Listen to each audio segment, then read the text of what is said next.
Det geologiske kredsløb er en model for geologi. Den forklarer, at materialer aldrig står stille, og enten er i gang med at blive opbygget eller nedbrudt. Det går bare langsomt, fordi det er geologisk tid. Den simpleste version af det geologiske kredsløb er opbygning, nedbrydning, transport og aflejring. Et eksempel kunne være et bjerg. Først bliver det opbygget af en konstruktiv pladeinterferens, altså det skubbes op fra jordens indre. Efter mange tusind år vil bjerget være nedbrudt af erosion og vind, altså nedbrydningen. Så vil disse materialer blive transporteret, for eksempel af en flod, til et delta, hvor materialerne vil aflejres. Efter mange år kan de samme materialer danne et nyt bjerg et andet sted på planeten. Derfor er det et kredsløb. Det geologiske kredsløb hænger sammen med den pladetektoniske model, fordi det bekræfter hinanden. Det giver mening, at materialerne på vores planet er en del af et uendeligt kredsløb, ligesom kontinenterne. Altså er der ikke noget, der er konstant, men alting er i konstant bevægelse. Det kan bare gå utroligt langsomt. Det er desuden materialerne, som skaber bjergene og kontinenterne, og dermed passer de godt sammen.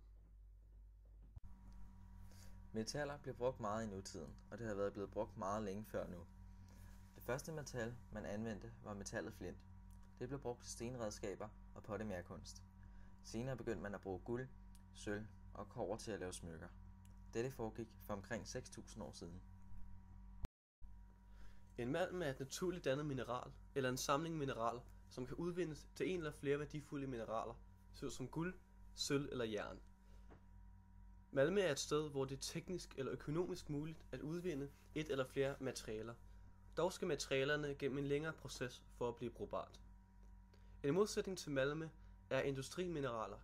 De er relativt let tilgængelige og skal ikke igennem en længere udvindingsproces. Eksempler på industrimineraler er kvarts og gips.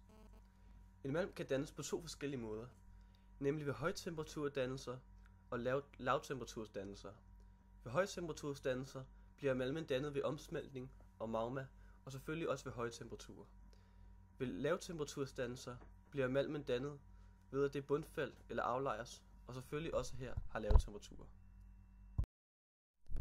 Magmatiske bjergarter bliver dannet, når noget smeltet stenmasse størkner. Magmaen fra jordens indre og lavaen på jordoverfladen bliver afkølet og bliver til flere forskellige magmatiske bjergarter. Man kan finde 3 typer af magmatiske bjergarter: dybbjergarter, dagbjergarter og gangbjergarter. Dybbjergarterne dannes af magma, der er størknet dybt nede under et isostatisk tryk.